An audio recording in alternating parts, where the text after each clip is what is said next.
A very, very warm welcome to everybody here at the Chamber in Bristol for this joint meeting of the West of England Combined Authority and the West of England Joint Committee. I think everybody will appreciate we are living in extraordinary times, so there will be one or two slight changes to how we normally try to operate, but from the mayors and leaders' perspective, we were all very, very keen to make sure that everybody we represent recognises and appreciates that all of our councils and the Combined Authority are still working incredibly hard, even under slightly different circumstances. So there was a lot of very important business to conduct today, so we were keen to move forward with that. So just before we start, I'd just like to take, as I normally do, the opportunity to introduce my colleagues here with me. I'm delighted Councillor Dina Romero, the leader of Bath and North East Somerset Council, is here. Councillor Don Davis, leader of North Somerset Council. Mayor Marvin Rees has sent his apologies. Very pleased to welcome Councillor Helen Godwin, who's substituting on his behalf, and Councillor Toby Savage had sent his apologies some time ago for this meeting.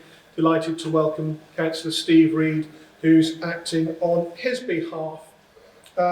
And for some of you who may not have been to our last meeting, what we are now doing is running both the Combined Authority and Joint Committee meetings together to give ourselves a slightly more streamlined approach and process, which we hope will see things act efficiently today. And just before we start, just a couple of housekeeping notices. There are no fire drills planned for today. The test went off a little earlier. So in the event of an alarm, please take direction from the Bristol City Council staff who will assist us all with the evacuation. Please do not look to return to the building unless instructed to do so by the fire wardens. This meeting is being recorded, and a recording will be made available on the website following our meeting. If there is anybody who would wish not to be recorded, please would they make themselves known at this point in time. I note for the record nobody has said so, but please, if your views change, please let us know and we will respect those for you.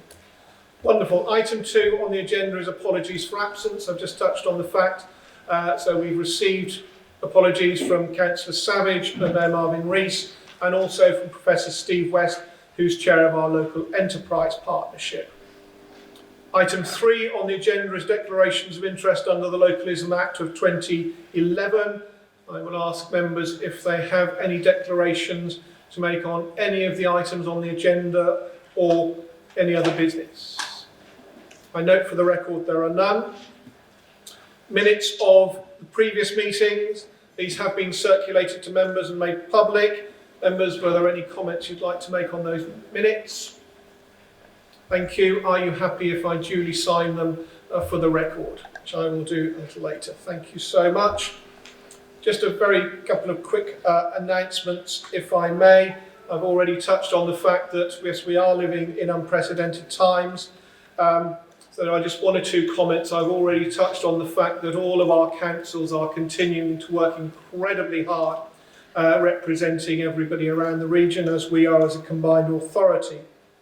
I would like to take this opportunity to pay both my appreciation, and I know I speak on behalf of the other leaders and representatives here today, to thank everybody in our councils who is continuing to work so hard, but also to recognise the incredible efforts being made by so many others, whether in the other important services, but also recognising what we're each seeing in our local communities, the incredible work that people are coming together to help and assist so many people.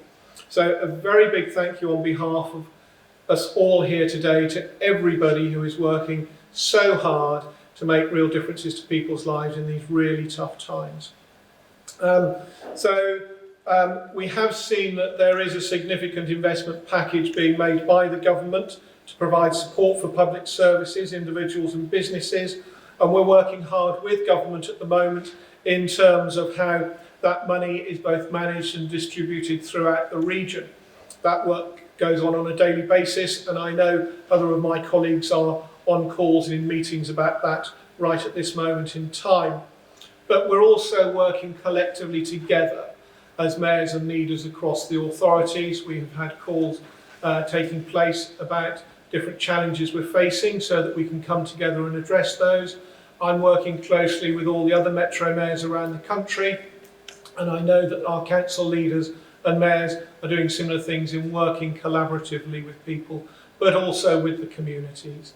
So it's really important, please, that everybody's feeding information back through to us so that we can help signpost the most vulnerable and work together to really address some of those challenges that we're facing today.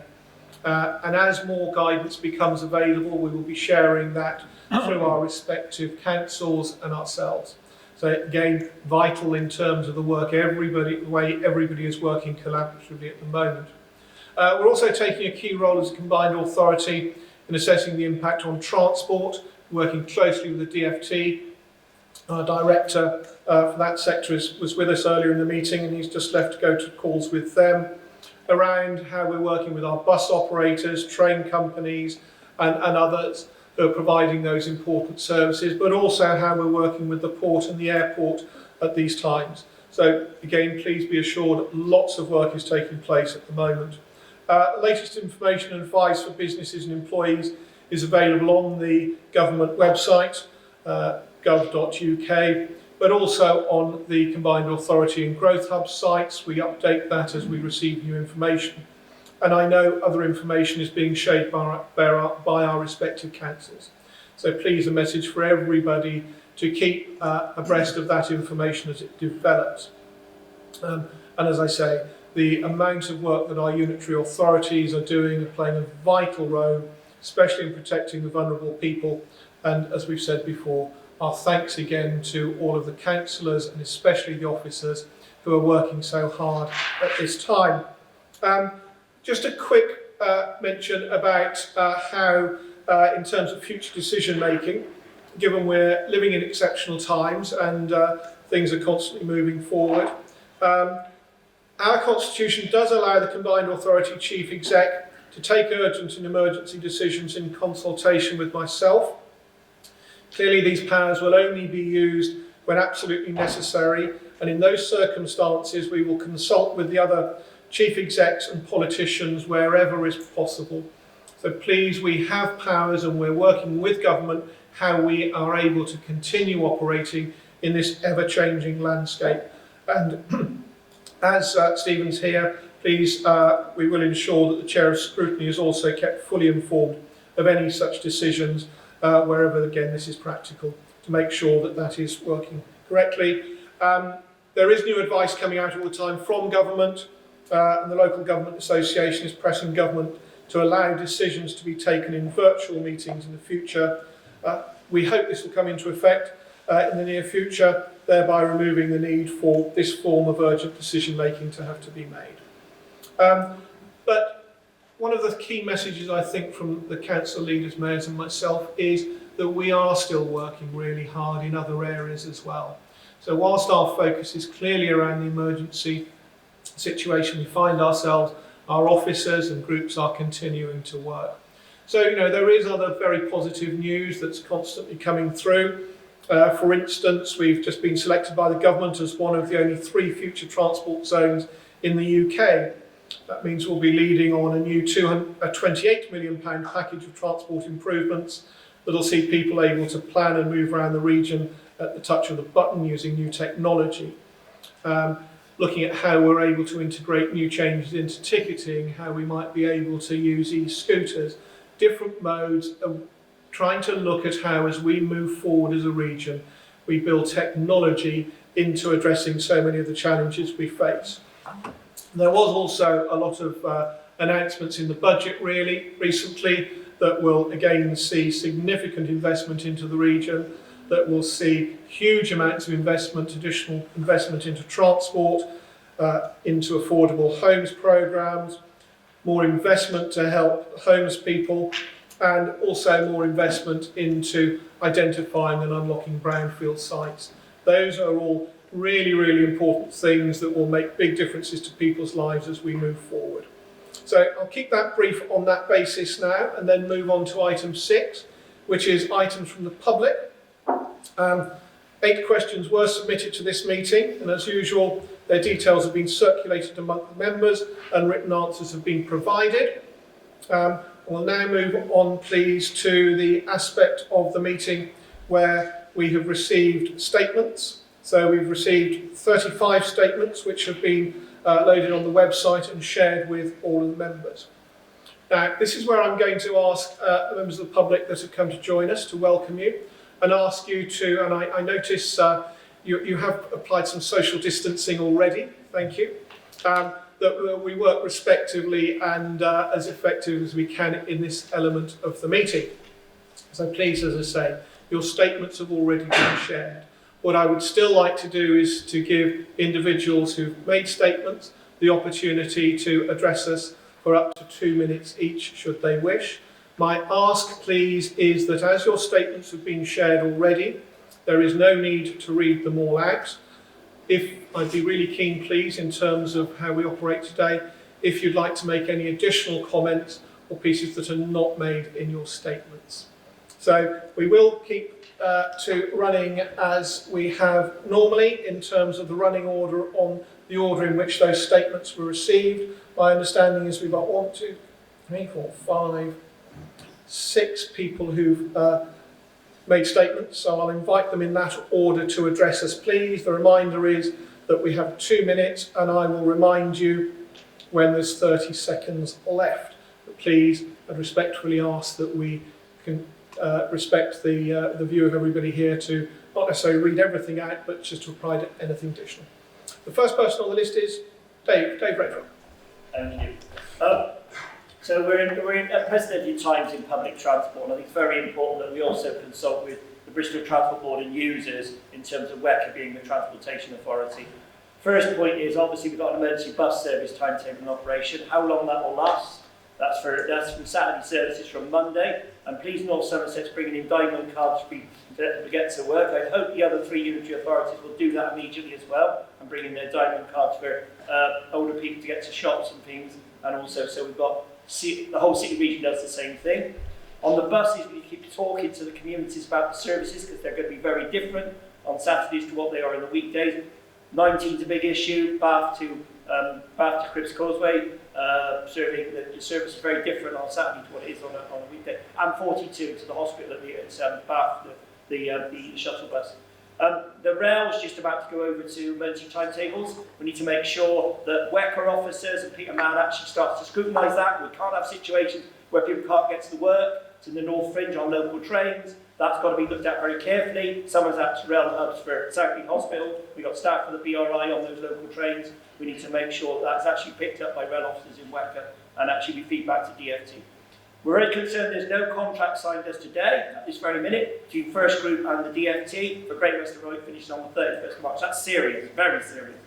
And the other issue is the similar thing applies with South Western Railway. Those contracts need signing. Nationalising railways is not something the government should do. 30 seconds. Okay, and then so that's the operational things.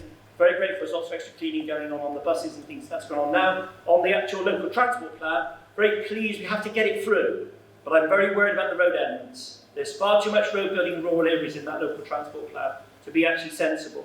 Welcome the rail, the buses, certainly the light rail. We need to, moving on to GLTP 5 is very important, but we've got to have a plan. We can't say to government, we can stop this. We need to come into immediate review and look at that rural road building. Thank you. Thank you very much. As with everybody else, your points are noted. Thank you. According to my list, I believe the next person who's with us is James Mee. Is Mr. Mee here? Hi, my name's James. Thank you. I'm here on behalf of Extinction Rebellion today. Our thoughts and hearts are currently with those reeling under the effects of coronavirus, the pandemic, which is causing widespread suffering and chaos across the globe, demonstrates how fragile our supply chains and societal structures are. Climate and ecological breakdown will cause similar suffering as it intensifies. In the face of such crises, governments both locally and nationally must show mature leadership and make the hard choices that put people and planet over business as usual. The road building plans in the JLTP4 are very concerning. More road capacity will exacerbate climate impacts, damage communities and destroy the countryside. Extinction Rebellion demand that you cease building any new roads that increase overall capacity. If you fail to meet this demand, you will face a sustained campaign from Extinction Rebellion, united with any other local interest groups that wish to join us in the four authorities. Our campaign will not be limited to seeking a judicial review, but will include this. Heathrow's third runway was recently ruled illegal because it failed to take account of the emissions targets outlined in the 2015 Paris Agreement, an agreement that you highlight in your own preface to the JLTP4. Using this as precedent, we intend to mount a legal challenge. Furthermore, emboldened by the recent rejection of the airport expansion and by the Heathrow ruling, Thank you, sir. 30 we are seconds left. prepared to take non-violent and peaceful direct action to stop these roads being built. Once again, our demand: do not increase overall road capacity during a climate and ecological emergency. Remove the parts of the JLTP4 that propose road building and widening. These plans are the road to extinction. Act now.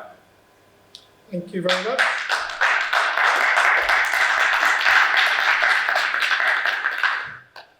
According to my list, Rachel Lunnan is Lunnan here. Hello. Again, please, 2 minutes and I'll let you know in the 30 seconds. We are living in unprecedented times.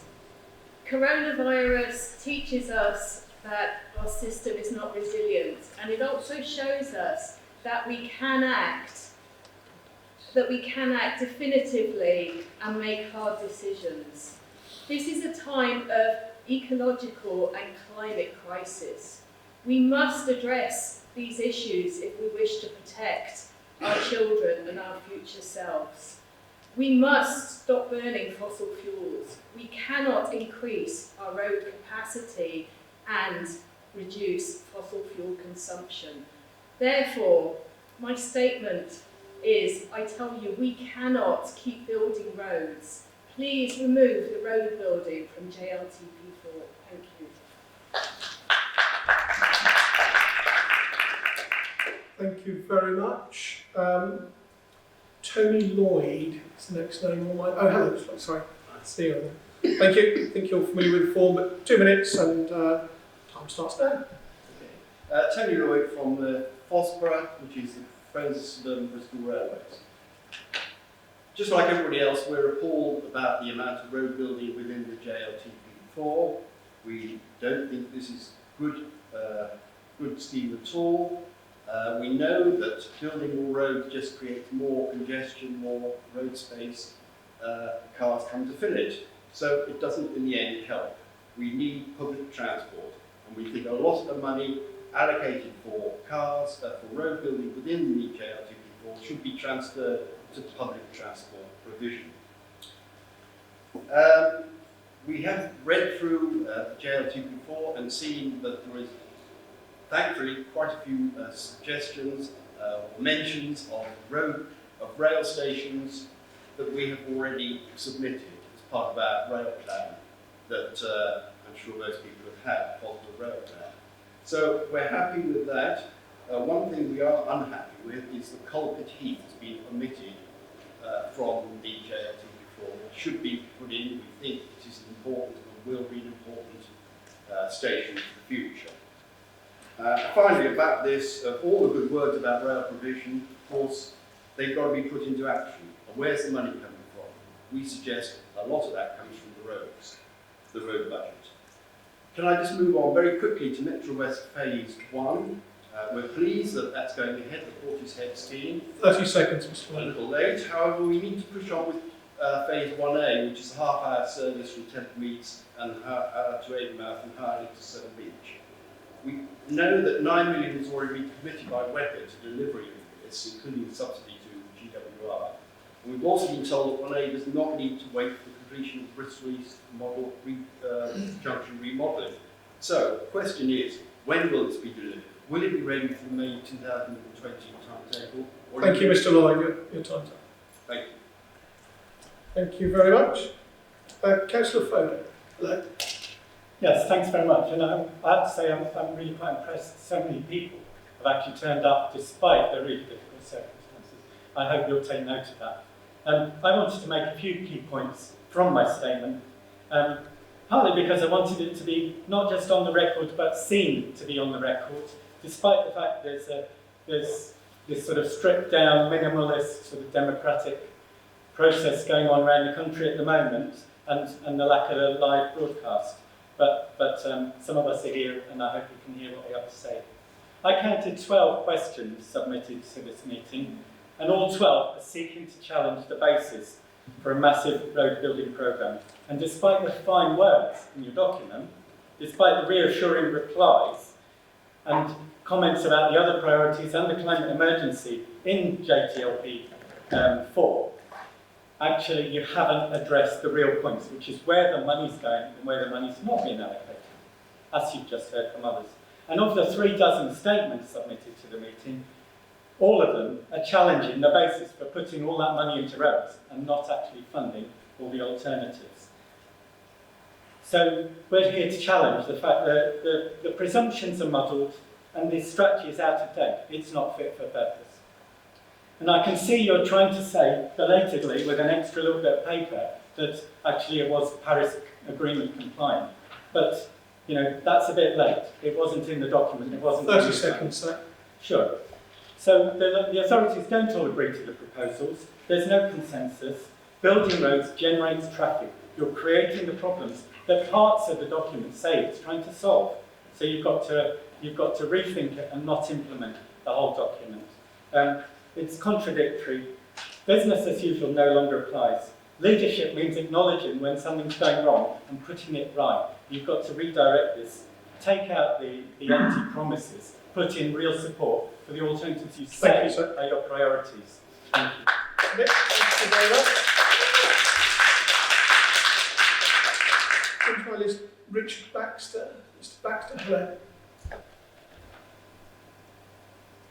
So what I want to do is I fully support elements of the plan for local transport.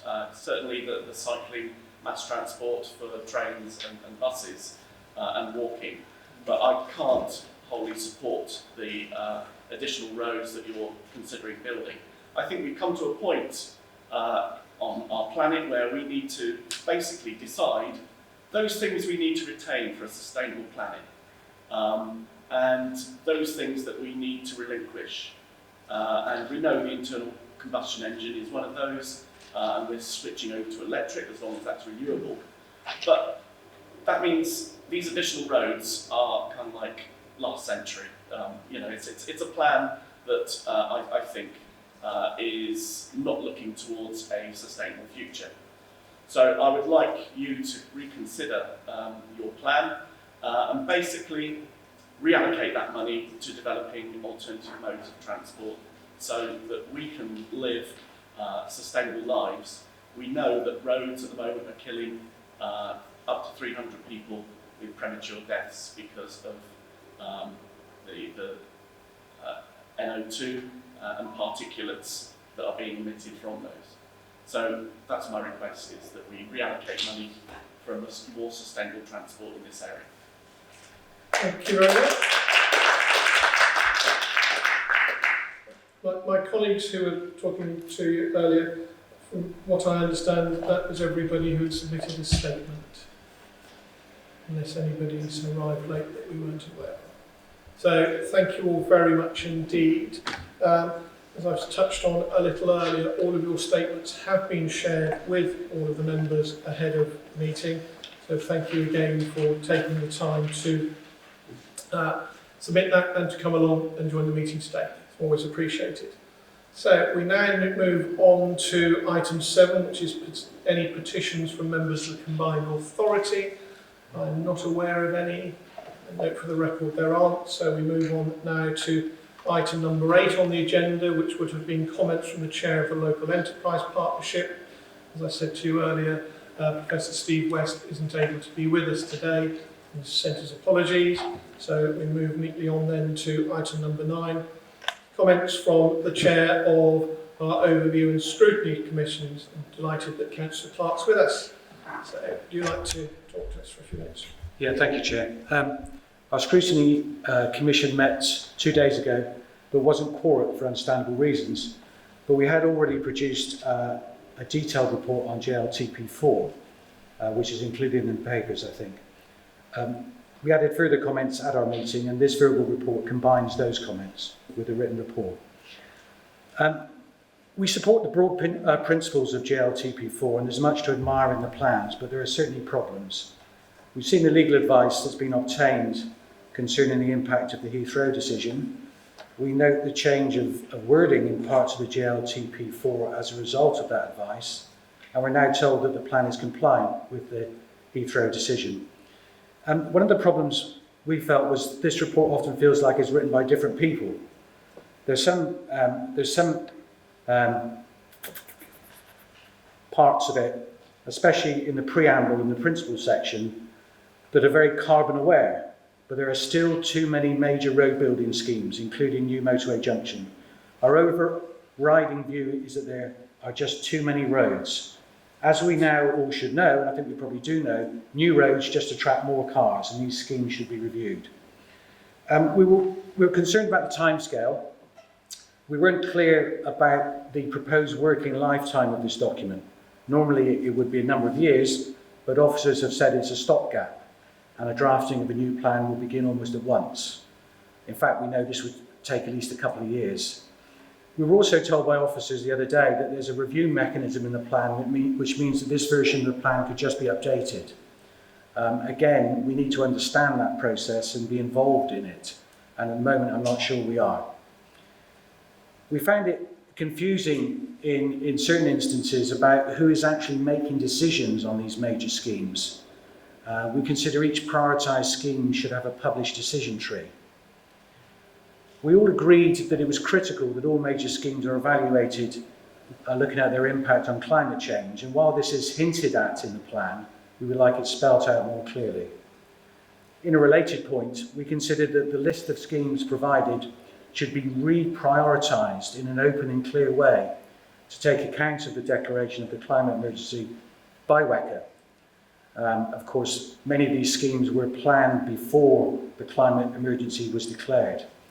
So, in short, my scrutiny commission would like there to be would like the list of major schemes that are going forward to be prioritised, to show clear delivery timelines, to show a decision tree, and to provide a clear assessment of each against climate change criteria, which takes into account the climate emergency that WECA has declared. Thank you.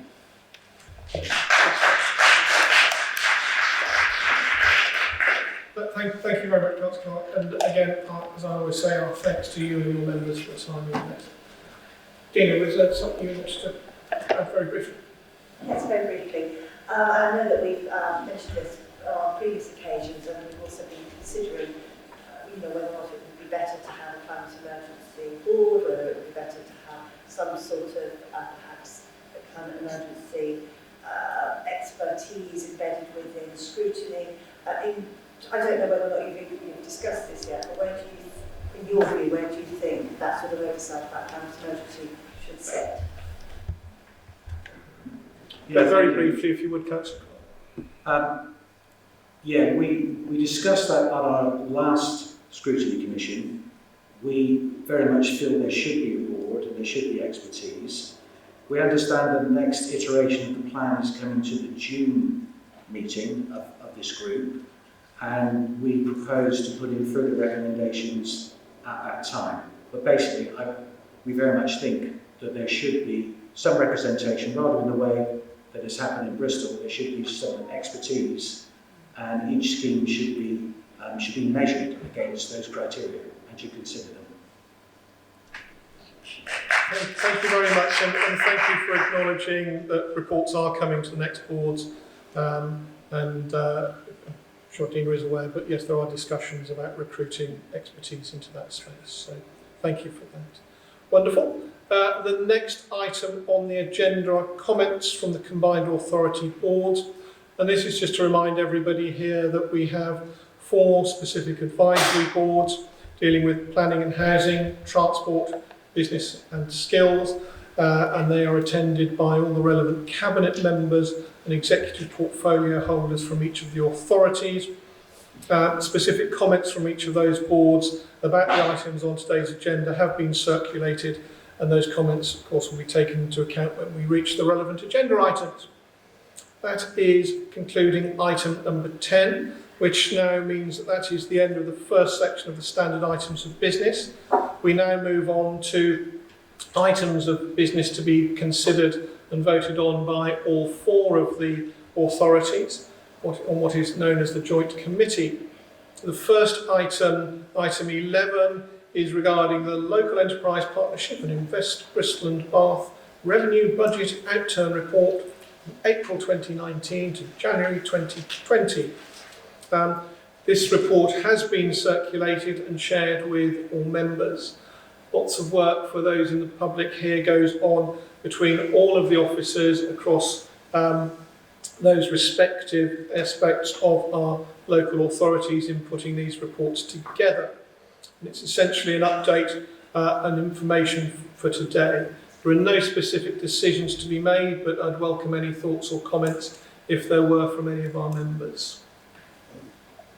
No, there aren't, so we will duly note that. Thank you very much. And move on to item 12, the Local Enterprise Partnership One Front Door Funding Programme. And this is just to consider changes to the schemes within the current programme. Just like to highlight a couple of those, if I may. The report includes a proposal to award £500,000 from the Regional Infrastructure Fund to support the Watershed Phase 1 development. This project will see the development of new ground floor cinema and new cafe with covered outdoor seating, and it also draws attention to the expression of interest that is being progressed in connection with the Healthy Ageing Challenge Fund.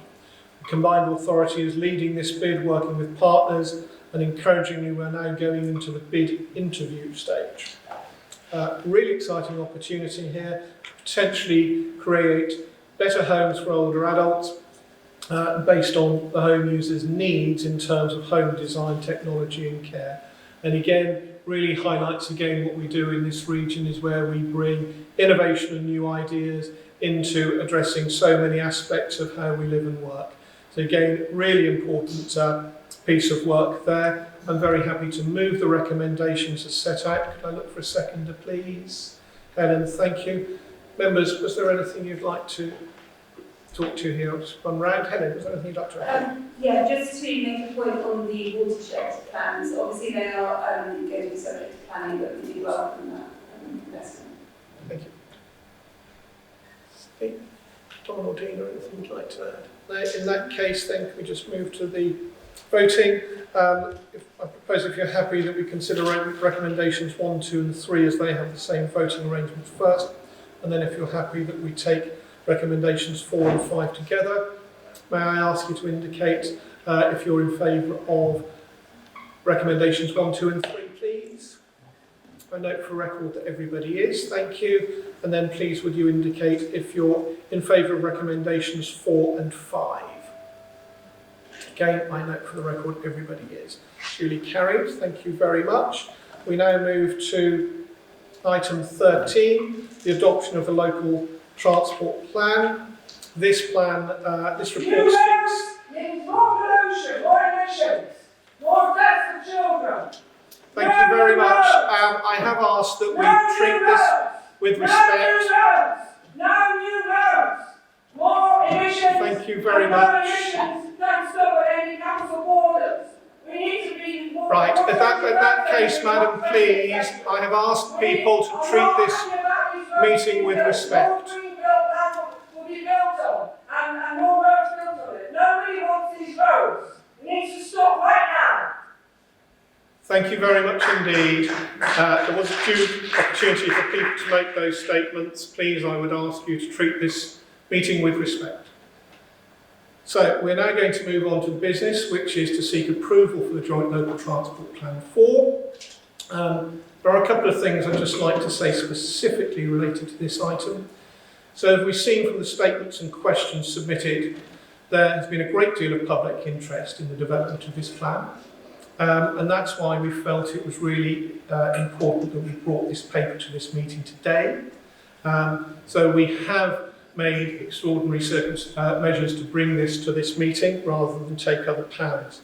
And we have been careful to make sure everybody had an opportunity to submit statements and that we've listened to those. So I'd just like to highlight some of the key points, and that the plan before us today has been developed by officers in each of our councils and the combined authority and approved by councillors in each of our authorities. It addresses our current transport challenges. However, we do also need to recognise that emergent national guidance, legislation and targets, particularly around climate change issues and decarbonisation, will need to be further developed at national level before being incorporated into plans and policies at the regional and local level. It's also important to recognise that the region's approach to spatial planning will be undergoing further development over the next 2 to 3 years, and this will need to be informed closely by the current and next versions of the Joint Local Transport Plan. In light of all of this, in addition to recommending the adoption today of JLTP4, the report recommends a specific delegation to officers to start work on identifying the resources that will be needed to progress the Joint Local Transport Plan 5 process. The development of JLTP5 will run in parallel with the transport evidence base that is being commissioned for the special planning approach. And a further report will be brought to the Joint Committee on the detail of the proposed timeline and resources identified as being needed for JLTP5. There are some minor amendments, which I touched on earlier, and that's because the JLTP4 document has recently been considered through the governance process of each of the West of England unitary authorities. As a result of that, following discussions with mayors and leaders, we're proposing to make 4 minor amendments to the plan. These are set out in an addendum to the plan, which has been circulated and which will be published on the combined authority website. 2 of these amendments add clarity in respect to the Paris Agreement, and 2 of the amendments reflect feedback from the West of England authorities. In respect of the Paris Agreement, we have received legal advice which has provided positive feedback on JLTP4's alignment with the principles of the agreement and has suggested some minor additions to further enhance clarity in this respect and to emphasise the positive role the JLT4 will have.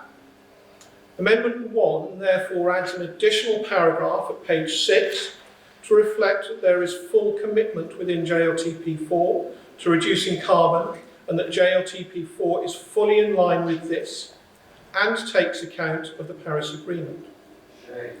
Amendment 2 adds an additional paragraph at page 147 to reflect that the JLTP4's strategic environmental assessment also takes into account the Paris Agreement. Amendment 3 is a deletion of wording at page 75 relating to the South East Bristol Low Carbon Orbital Corridor case study. Amendment 4 is a minor adjustment at page 87, making clear in terms of local connectivity that we will work with housing developers, employers, education providers and leisure sites from an early stage of planning to ensure that funding for walking and cycling infrastructure form parts of the design of the outset. Those amendments are things that have been shared with all of the councils through their process and as a result of that consultation. So we now move to the recommendations as set out, together with the amendments as set out in full in the addendum, and I'm happy to move that. May I look for a seconder, please? So, would we, I see we have more than one, would you like to agree to jointly, collectively seconding that between the 4 authorities? Thank you, I note that. Members, was there anything you'd like to add to what we've been discussing? We'll start and do as we normally do, go around in that order, if you may. Dina. Thank you, Chair. I think I'd actually like to refer first of all to the various comments that have been made by speakers today. And in fact, I've received lots of emails, as I'm sure we all have, over the last few weeks on many issues within the JLTP4. I think we need to start off by acknowledging that it absolutely is not perfect. And, and I think our speaker did mention that it looked as though it had been written by a number of different people, and indeed it has been written by a number of different people, and it has been written over a long period of time as well. And during that period of time, things have changed. You know, council administrations have changed. The emphasis on the changes and challenges around climate have changed. They have become a much, become much more of a stronger influence, I think, from, well, mainly most of the decisions that I think as authorities and indeed WECA will be looking to take in the future. So I wanted to say that I think it is acknowledged and it is not perfect, but it does need to be approved at this moment in time in order that we can move on to the next plan as quickly as possible. So I think if we're able to move on to the JLTP5, or if it's called something else, Thank you. Please would you respect our member here. Thank you very much. Thank you, Chair. Then we will be able to better meet the challenges and changes that have come from communities and community groups such as the ones that you represent in the public gallery today. So, you know, I think we need to move on. We need to be able to sort of basically tick this off and move on as quickly as possible to a much better plan for the future. Tina, thank you very much. Appreciate your comments. Don, is there anything you'd like to add? Thank you. I reiterate what Tina has said.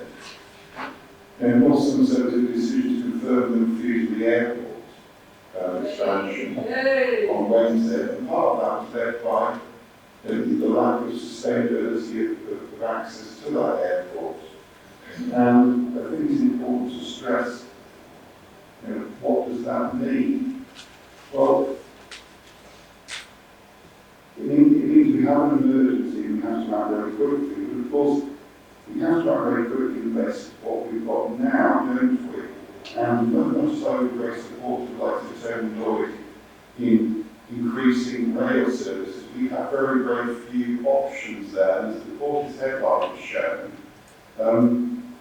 pace has been glacial at best in terms of doing that, hasn't it? So we also face a housing crisis in the west of England, and we do need to build more homes. So I think to say, as one or two people suggesting in the public gallery, we cannot build roads, I don't quite know how we need to build better public transport without needing a road-based system. So I think certainly with the North Somerset considerations, ours have been very much on the line. Any additional road spending should be led by public transport demand first and foremost, and the prioritisation of public transport within that, before any use of cars is able to be considered. So I do think there's a nuanced approach here that we don't have the ability to suddenly switch on all sorts of extra rail or even tram capacity, and we do have to get people around in as green a way as possible. And the only infrastructure we do have the ability to flex that is through roads. So I think we should have to prioritise. A road development is around public transport, cycling, walking, not car, but to do it safely without roads. So this thing is not deliverable in an emergency situation. So I will be supporting the plan on the basis very much as an interim document. Thank you so much better. Don, thank you very much. Steve, is there anything you'd like to add? Taking on board what the previous two speakers have just said, the JLTP4 plan was passed by South Gloucestershire Full Council on the 12th of February. It is important that the plan is approved in order that we can progress with delivering on our ambitions of greater transport choices, and I stress choices, so that our residents can travel more sustainably. We recognise that to meet our climate emergency target of zero carbon by 2030, we will need to go further, faster, so there is a need to work out evidence to determine what carbon neutrality looks like in transport terms for the region. With this information, we can review and update the plan. We need to make a start now in responding to the climate emergency, and this JLTP provides the mandate for that. Steve, thank you very much. Helen, is there anything you'd like to add? Yeah, just very briefly to summarise what's already been said. For us, this plan is a stepping stone. We know that we need to have an infrastructure in place which supports a greener way of moving people around, and we feel this plan, once it's passed, gives us the opportunity to move forward and develop a better, more climate-friendly transport system. Thank you very much. In that case, now we'll move to the voting. So for recommendation 1, we're looking to members of the Joint Committee to indicate if they are in favour of JLTP4. Please indicate if you are. I note for the record everybody is. Thank you very much. That is carried. For item 2, the recommendation has a slightly different voting arrangement. May I again ask you to indicate if you are in favour of recommendation number 2. I note for the record everybody is. Thank you very much. Now that concludes the business of the Joint Committee. So we're now going to move on to items that have a decision-making process through the WECA committee. But I'm always keen if Councillor Davis is happy to stay with us, and always welcome any comments he might like to add into that process. So thank you. So we are now moving to item 14, the Combined Authority Mayoral Revenue Budget Outturn Report. One or two really interesting and key aspects here. From the 1st of April, the Combined Authority will be taking over a number of integrated transport functions, including the responsibility of direct delivery of community transport funding. The budget for this is included as part of the transport levy to the constituent councils. In 2021, we will be honouring the existing commitments to community transport providers, and the report recommends a delegation to the Director of Infrastructure to award these grants. A particular pressing situation has emerged in relation to the first bus service number 17, which runs from Keynsham to Southmead Hospital via Kingswood and Fishponds. First bus has informed the authorities that the late evening service on this route is to be withdrawn from the 5th of April, appreciating that at the moment there are other challenges to our public transport network. So we are currently in a position where government has indicated that authorities will be given further revenue for bus services, but we'll await these full details. So in the meantime, there is currently no direct extra funding available to meet the cost of maintaining the evening service to the end of the current contract period. So I recognise that service 17 is a really key route for many of our residents, and it also takes into consider it crosses over all of our 3 constituent council areas. So due to these particular circumstances, we've asked officers to identify a way to continue funding for this route in the short term without setting a precedent for the future. And today's report recommends that the Combined Authority will fund the evening service from April this year until February 2021 through a drawdown against our general reserve. I think this is a really important move. So, could we just move to the recommendations? I'm happy to move them collectively. Could I look for a seconder, please? Steve, thank you very much. Members, anything you'd like to comment around any of those?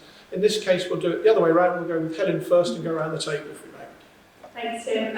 Really just to go back to your point about number 17, how important that is, and I think how important that's going to be for the foreseeable future. So just to clarify our appreciation on that and how important it is for the city and for residents. Thank you. Steve? Likewise, Chair, on 17, it's a very sensitive time for access to health services.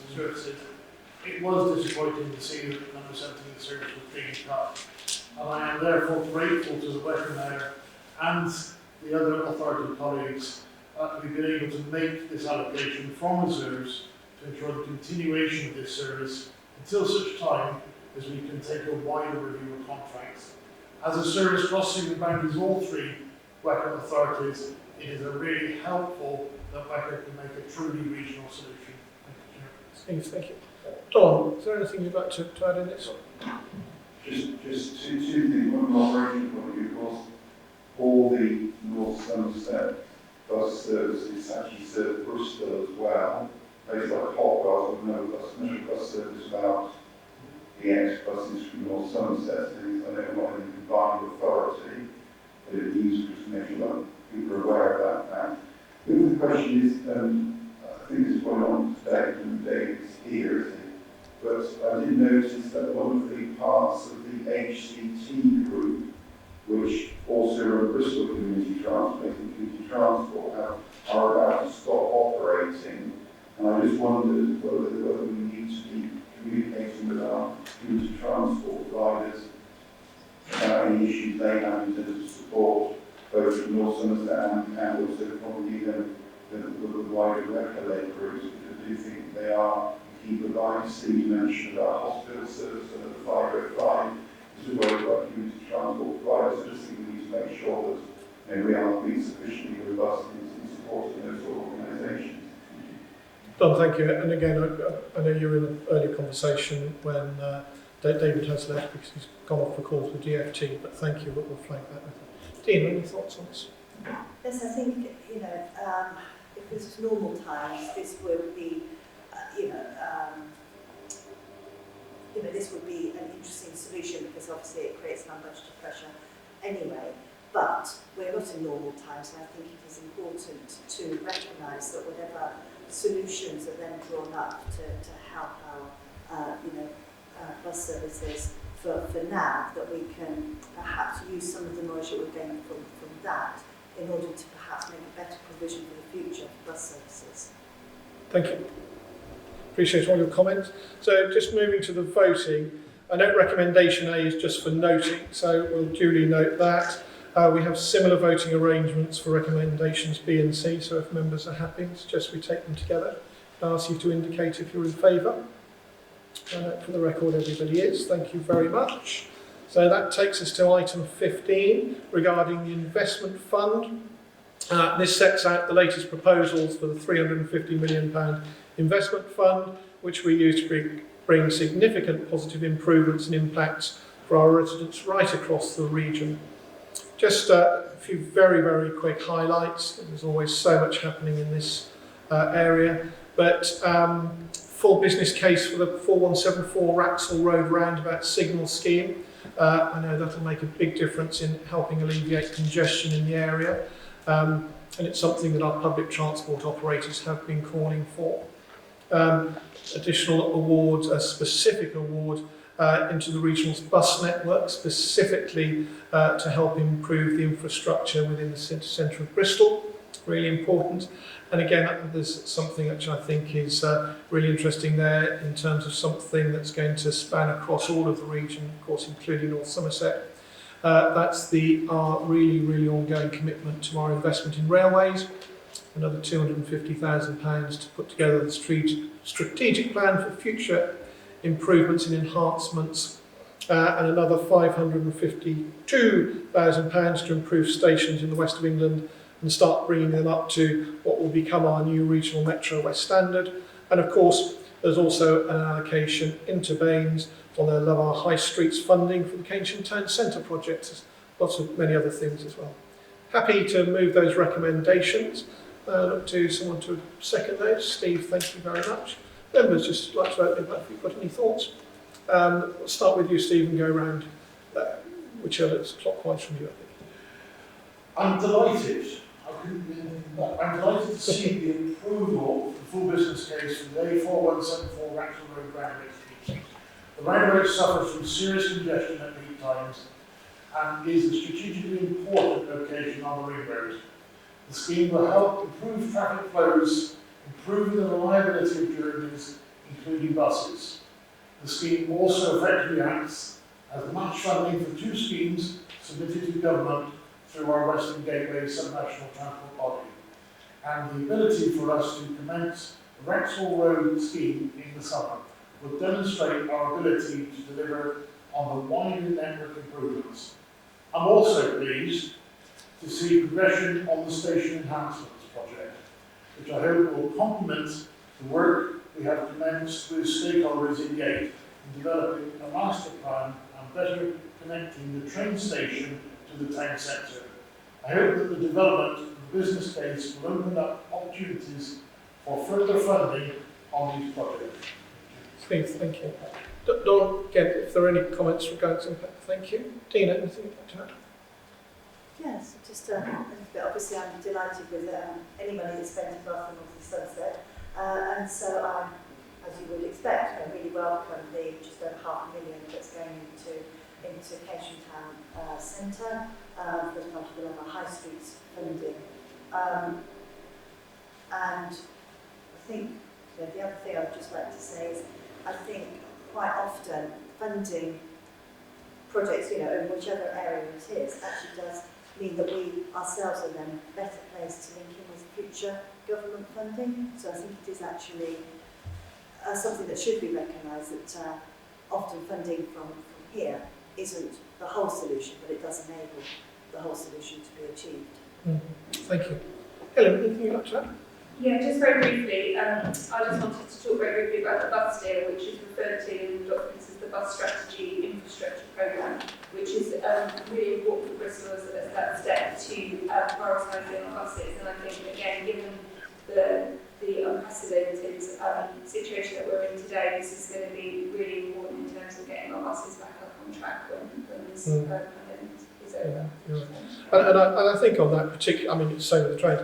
I think it's really important to understand that, yes, that those improvements but in Bristol actually have an effect on all of us across the region in the same way, the train programmes, including, of course, with North Somerset, so really important. So we've had a seconder, so we'll move on to the voting. I note the recommendation 2 is just for noting, so we will duly note that for the record. If my scan was right, all of the other recommendations have the same voting arrangement. If members are happy, I'd take those on block if we may. Would you indicate if you're happy with all the other recommendations, please? I note for the record we all are. Thank you. Item 16, the adult education budget, the approach and draft allocations for the 2020-21 academic year. And this report seeks approval for the proposed approach for the management and administration of the devolved adult education budget for the next academic year, and also proposes the draft provider allocations for the academic year ahead. The Department for Education has confirmed that the authority's AEB budget for 2021 is £15.3 million, and this is an increase of more than £500,000 compared to the previous year. And its proposed approach for 2021 is based around delivering the changes to support the delivery of the local industrial strategy and employment and skills plan, whilst continuing to provide stability to providers and developing our positive working relationship. And just before we move on to that, I'd just like to reassure members and anybody else present that we are in regular discussions, given the extraordinary times, with our FE providers around making sure that this ongoing support is not going to be affected by the current crisis. I think it's just, again, work going on daily on that. I think it's important for those who are close to our providers that they're aware of that. I'm very happy to move the recommendations. May I look for a seconder, please? Thank you, Helen. Looking back, we have the same voting arrangements for recommendations. So if members are happy, I'd like to take them on block. Please, would you indicate if you are happy with the recommendations, members? I note for the record we all are, and therefore they are carried. Item 17, the appointment of an independent member of the Combined Authorities Audit Committee. This report seeks formal approval for the committee for the appointment of Mr. Hatcliffe as an independent member of the Combined Authorities Audit Committee. And this report also sets out the detail of the rigorous selection process that's taken place in relation to this proposed appointment. And again, I'm happy to move the recommendation in the report. If I could look for a seconder, please. Thank you, Steve. Members, was there anything you'd like to add? No, happy to move to the voting then.